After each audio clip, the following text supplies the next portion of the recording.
What is up, Drum Alert Nation? Keemstar here. Where do I begin? My early days in my career, I was a troll. I was a shock jock doing a new form of comedy known as trolling and gaming entertainment.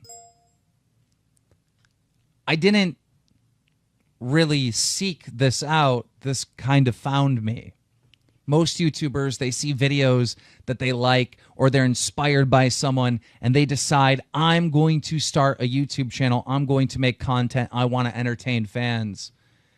That's not my story. My story's incredibly different. I have to take you all the way back to 2001. A game came out called Halo. It was a first-person shooter. I'm sure most of you aren't familiar with it. It was an amazing game. I didn't have an Xbox. I didn't have Halo. But I believe it was the spring of 2002. My buddy John came home from college, and he invited me over to play this new game.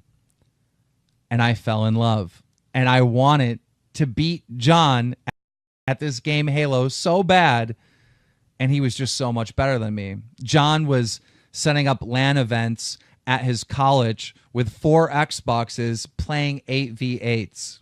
It drove me insane that weekend because I could not beat him. And I'll never forget it. I truly fell in love with this game Halo. But I was focused on my career. I worked in an attorney's office, and I was in a relationship, a serious relationship. And me and John, we just stopped talking to each other. John went on to create a DJ business, to DJ weddings and special events. And I had this job at the attorney's office. The serious relationship that I was in ended, and it was a very tough time. I ended up going to the gym a lot and working out, trying to do anything I could to get my mind off of this breakup, this horrible breakup that I was going through. And at the gym, I ran into John. We were going to the same gym. And as we were talking about the years that have gone on where we haven't seen each other or talked to each other, he told me that he just picked up the brand new Halo, which was Halo 3. So I went over to his house to play him in a 1v1, and John kicked my ass again and again and again. And I wanted to be good at this game. I wanted to be able to beat him. So I ended up going to John's house 4 out of 7 days of the week to play this game Halo because I wanted to get good at it. There were times where I was just sleeping on his couch and then getting a shower quick and then running to work. And John told me one day, he was like, look, one of my DJs called in because remember, John has this DJ business where he would DJ weddings and he had other DJs that worked for him. And apparently one of the guys called in and he was shit out of luck and he asked me to cover. I didn't know what the hell I was doing. So I wanted to help my friend out. So I went and DJ'd an event with no training, no knowledge.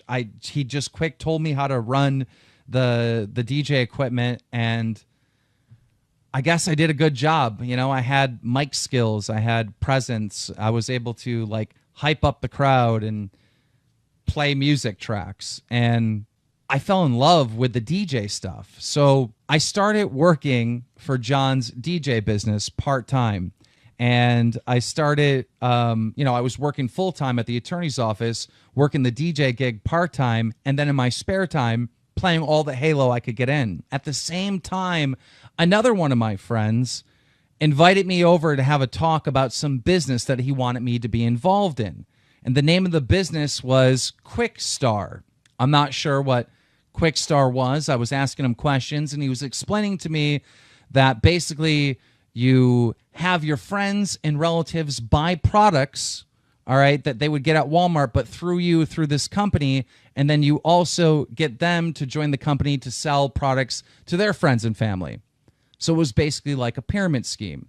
And I responded to him by saying, you know what, this is a good idea, but not to work for. This is a good idea to start. Why don't we start our own Quickstar? And they responded by saying, what are you going to call it? Keemstar. Later that night, I had a DJ gig, and a girl came up to me and she asked me, "What is your DJ name?" I didn't have a DJ name. So the first thing I thought of was DJ Keemstar. And that's how I got the name Keemstar. Later that summer in early 2008, John left to go to law school, and he shut down his DJ business. So I had to go buy my own Xbox if I was going to continue to play Halo and try to get good at this game. So I went out and purchased my own Xbox 360, my own Halo game, and I had the task of creating a gamer tag, and my gamer tag was DJ Keemstar. Now, when I was playing Halo at John's house, I never played online. And now that I was at my house by myself, I needed people to play against. So I started to play online. And I'll never forget this. The very first game that I went into, a 10-year-old told me that I was a fairy fuck and that he was going to jam his cock down my throat. Every game that I went into was similar to this. You know, people saying racist stuff, people saying homophobic stuff, sexist stuff, picking on race, fat shaming, you name it. That's what Xbox Live was in 2008, 2009, 2010. Every single game was a trash talking battle. And because of this, the trash talking became just as important to me as the actual competition. And apparently, I got good at talking trash on Xbox Live. I was doing a very good job at the attorney's office, and I ended up getting a bonus check. And I went out, and I had a night on the town. I was very drunk. I came home very drunk, and I jumped on Xbox Live. And I stumbled in a game, and I was talking all kinds of shit. And I had no idea. I had no idea that there was a guy in my game called Duranker recording me. Here's a few clips of my very first YouTube video that I didn't even know was being made.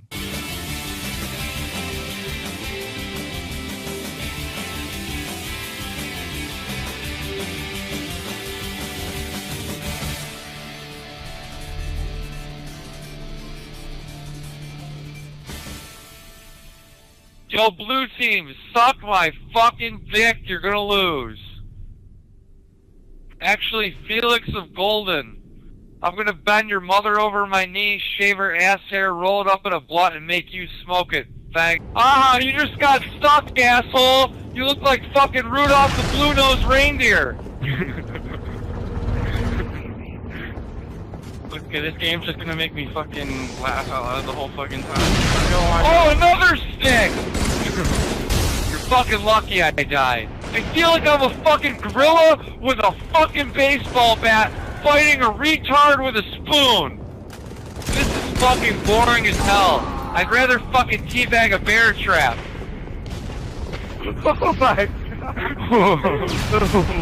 Alright. Dude, the last time I seen failure like that, a paraplegic was trying to put on a wristwatch. You suck, bitch.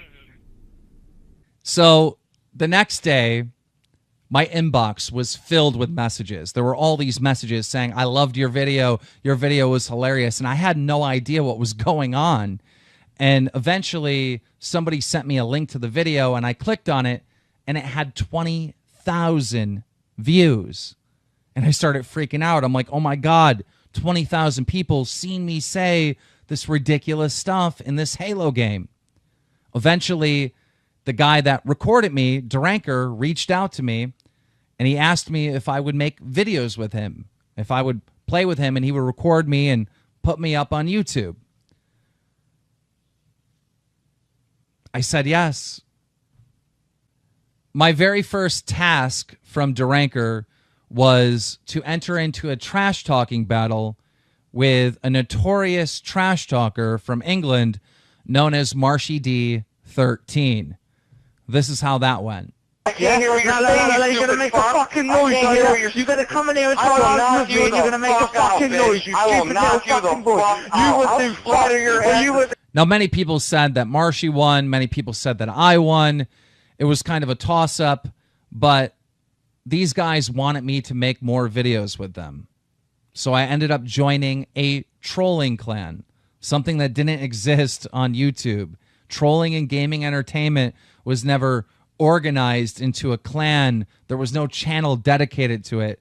We were the first.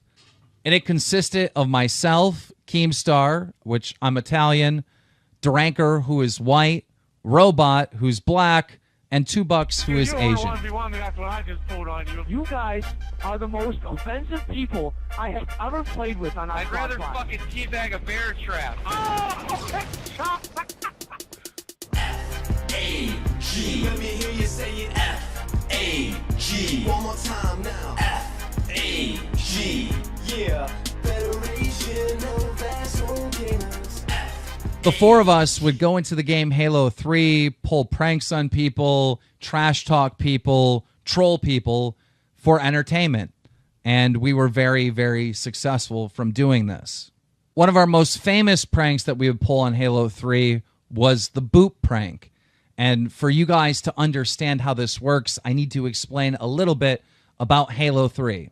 Halo 3 Social Slayer was a 5v5, 5 players versus 5 players. Now, if one of your teammates ends up killing you 3 times, then you get an option to kick them from the game. This was our bread and butter. What we would do is we would piss people off in the game, get them to betray us, our teammates, and then we would have a boot option to kick them from the game.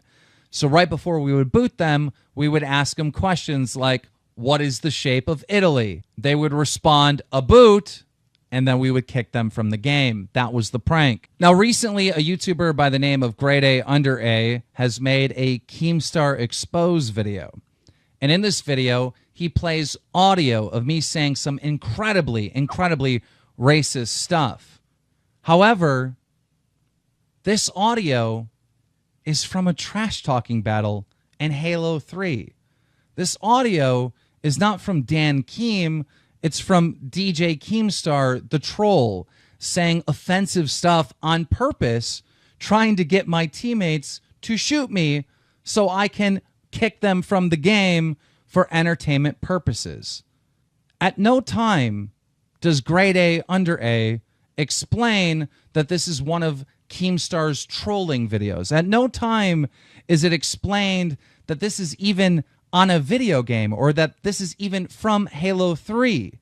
Grade A Under A extracted this audio and presented it with no graphical image of where the audio has come from, no mention of where the audio has come from, and presented it as Keemstar, me, involved in hate speech, being a racist.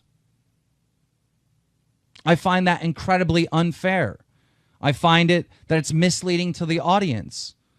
If you're going to tell a story, tell the correct story. Don't leave this important context of where the audio is from and why I'm saying the audio out of the story. Don't try to mislead people and make people believe that I'm a racist when it was a troll. I was playing a character. What bothers me the most about people like Grade A Under A taking this audio from a trash-talking battle back in 2009 and presenting it as hate speech, which it is not, it is a troll. The thing that bothers me the most is I know that I have African-American fans. And I know if they hear this, they might think that I hate them or that I think less of them, and that is not true. I'm not a racist. I don't have hatred in my heart for any race or religion or any group of people. This was an act. I'm acting. This is a troll. These are not my true feelings. This is not who I am as a person. And this is 7 years ago on Xbox Live. For those of you that play video games, for those of you that play Xbox Live, let me ask you a question. Have you ever been involved in a trash-talking battle on Xbox? I'm sure most of you are nodding your head yes. Have you ever said offensive things? I'm sure most of you are nodding your head yes. Why is it that Grade A Under A took audio from a trash talking battle, from a troll video within Halo 3 on Xbox Live, but had no mention of the context of where this audio was from? I strongly believe that Grade A Under A purposely left all this information out to make me look as bad as possible. Now let's move on to the famous video clip of me calling Alex the N-word. This was, I believe, the year of 2010, possibly 2009, and it happened on a website known as Battlecam. I fell in love with this website, Battlecam, because it was a trash-talking website. You would go up on the stream and you would talk trash, and then the audience would vote if they wanted to keep you up or not, and then the next person would come up and they would talk trash. Because I was known as Halo's #1 trash talker, this is something that I absolutely loved. I love these verbal arguments, these verbal debates. The owner of the site, Alki David, liked me so much that he made me a moderator. And there was another gentleman there that was a moderator known as Alex. Me and Alex did not like each other one bit. Alex hated me, and I hated him for many different reasons. One night, Alki David, the owner of the site, was not there. And moderators can start anyone they want in the lineup up on the screen. And Alex kept starting me over and over and over again, making people believe that I was starting myself. He was trying to frame me. At the same time, him and a couple of his friends were spamming in the chat over and over again, Dago Wop, Dago Wop, Dago Wop. For those of you that don't know, those are racist terms for Italian people. I retaliated by saying, I'm not starting myself. Alex is doing this shit. Everybody's spamming the chat that Alex is an N-word. And I regret it. I regret it the next day when I made a public apology for me using that term. In 2011, I apologized again when I was doing a show called Billionaires Challenge. I've apologized, it seems like every year for this. And still to this day, it gets used over and over and over and over again. And this is a 7-year-old clip. I was wrong for saying that. And I just don't know how many more times I can say sorry. One thing that bothers me about people making these expose videos and people putting this clip of what I said to Alex in their videos is I wonder, what I said was racist, what I said was wrong to Alex. But at what point am I no longer the racist and the people choosing to put a guy that said the N-word in their video over and over and over again? At what point is it the editor's responsibility not to put racist content in their videos? I said this once. I can't go, I can't time travel. I can't take it back. But we see it every day on YouTube. It's become a meme. It's become something funny. And it's not funny. It's something that's incredibly embarrassing. It's something that I want to take back more than ever, and I can't. And I think we have come to a point where people use this clip over and over and over in their video where they are choosing to have racial slurs in their videos. And I'm not saying this to make it go away or to make it disappear, because we both know that it is never going to disappear. But I think there is a responsibility for these people that use this clip over and over again. And I think at this point, people that do this are racist. They are choosing to have these racial slurs in their videos.